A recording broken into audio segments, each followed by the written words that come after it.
শুরু করছি আজকের গল্প সুকুমার রায়ের লেখা রামের শঙ্খ।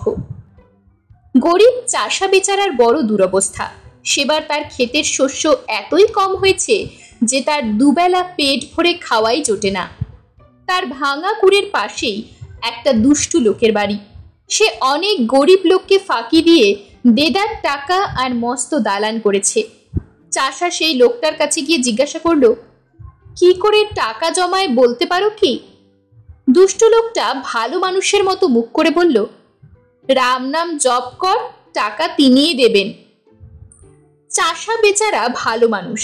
সে তো তখন থেকে কেবলই দিনরাত রাম রাম রাম রাম বলে, কিন্তু টাকা আর আসে না। শেষটায় ঘরে আর এক মুঠো চাল রইল না। তখন বেচারা বড়ই মুশকিলে পড়ল। না খেয়ে খেয়ে তার গলার জোর চলে গেছে। রাম নাম করতে পারে না, অথচ টাকা না হলেও চলে না। রাম নাম ছাড়বারও জনি। বেচারা চিচি করে নাম জপ করছে। এমন সময় একজন রোগা টিংটিঙে লোক এসে একটা শঙ্খ দিয়ে চাষাকে বলল, এই শঙ্খটা নাও, 10 বার রাম নাম করে পূবমুখ হয়ে এই শঙ্খে 3 বার ফু দিয়ে যা চাইবে তাই পাবে। এই বলেই সে চলে গেল। চাষা তো তখনই 10 বার রাম নাম করে পূবমুখ হয়ে শঙ্খে 3 বার ফু দিয়েই বলল, পোলাও, মাংস, তরকারি, পায়েস, মিঠাই এই সব চাই। অমনি থালা ভরা সুন্দর সুন্দর খাবার এসে হাজির। বেচারা তখন পেট ভরে খেয়ে বাঁচল।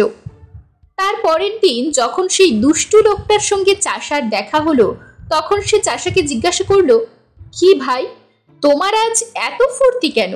রাম নাম করে বুঝি মেলাই টাকা পেয়েছো? চাষা বেচারা ভালো মানুষ। সে সব কথা তাকে খুলে বলল, কেবল শঙ্খটা কি করে বাজাতে হয় তা বলল না। দুষ্টু লোকটার বড় হিংসা হলো। সে রোজই শঙ্খটার লোভে চাষার বাড়ি যাওয়া আসা করতে লাগলো। আরেকদিন সুবিধা বুঝে সেটাকে চুরি করলো, কিন্তু সেটা চুরি করেও তার কোনো লাভ হলো না। বাড়ি গিয়ে সেটাকে সে কত রকম করে বাজাতে লাগলো।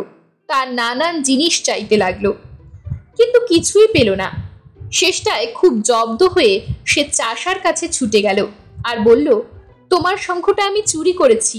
তুমি যদি প্রতিজ্ঞা করো যে ভবিষ্যতে তুমি শঙ্খের কাছ থেকে যা কিছু জিনিস নেবে তার দ্বিগুণ জিনিস আমাকে দেবে, তবে তোমাকে সেটা ফিরিয়ে দেব। চাষা বেচারা আর কি করে? নাই মামার চেয়ে তো কানা মামা ভালো। তাই সে দুষ্টু লোকটার কথাই রাজি হলো।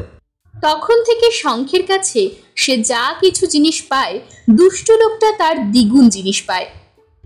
শেষটায় একবার সে দেশে ভয়ানক গরম পড়ল।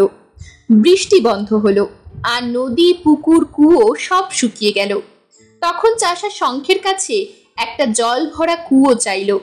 অমনি তার বাড়িতে একটা সুন্দর ঠান্ডা জলের কুয়ো হলো, আর সেই দুষ্টু লোকটার বাড়িতে 2টো সুন্দর কুয়ো হলো। চাষার এত হিংসা হলো যে তার আর রাত্রে ঘুমই হলো না। সে কেবল ভাবতে লাগলো কি করে দুষ্টু লোকটাকে জব্দ করবে। ভাবতে ভাবতে তার মাথায় একটা বুদ্ধি জোগালো। সে শঙ্খের কাছে চাইল, আমার একটা চোখ কানা করে দাও। অমনি তার একটা চোখ কানা হয়ে গেল, আর সেই দুষ্টু লোকটা একেবারে অন্ধ হয়ে গেল।